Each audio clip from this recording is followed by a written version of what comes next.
दर्शक प्रेमी यो ठुलो भिड काठमाडौँ महानगरपालिकाका मेयर बालेन शाहको काठमाडौँ महानगरपालिका घेर्नको लागि अगाडि बढिरहेको छ।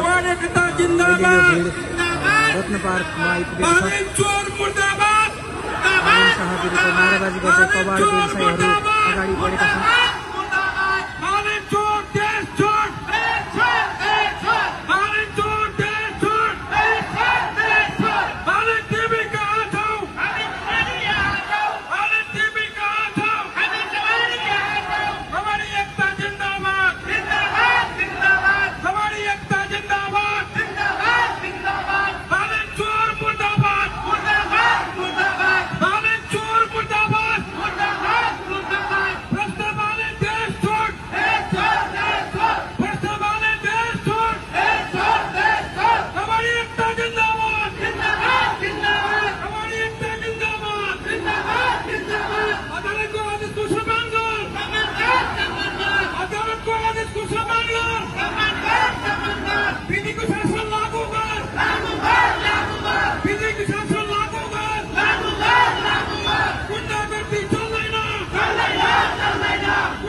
दर्शकवृन्द यो ठुलो भिड काठमाडौँ महानगर घेराउ गर्न जाने भन्दै अगाडि बढिरहेको छ। हेर्न सक्नुहुन्छ तपाईँहरूले काठमाडौँको भ्रिकुटी मण्डपमा केही बेर अगाडि पत्रकार सम्मेलन गरेर राजु पाण्डे, काठमाडौँ महानगर प्रहरी प्रमुख राजु पाण्डे र बालेन शाह विरुद्ध भनिँदै उहाँले पत्रकार सम्मेलन सघाउनु भएको छ। र त्यसपछि अहिले यो ठुलो सङ्ख्यामा रहेको यो भिड भ्रिकुटी मण्डपबाट काठमाडौँ महानगरतर्फ अगाडि बढेको छ। हेर्न सक्नुहुन्छ तपाईँहरूले।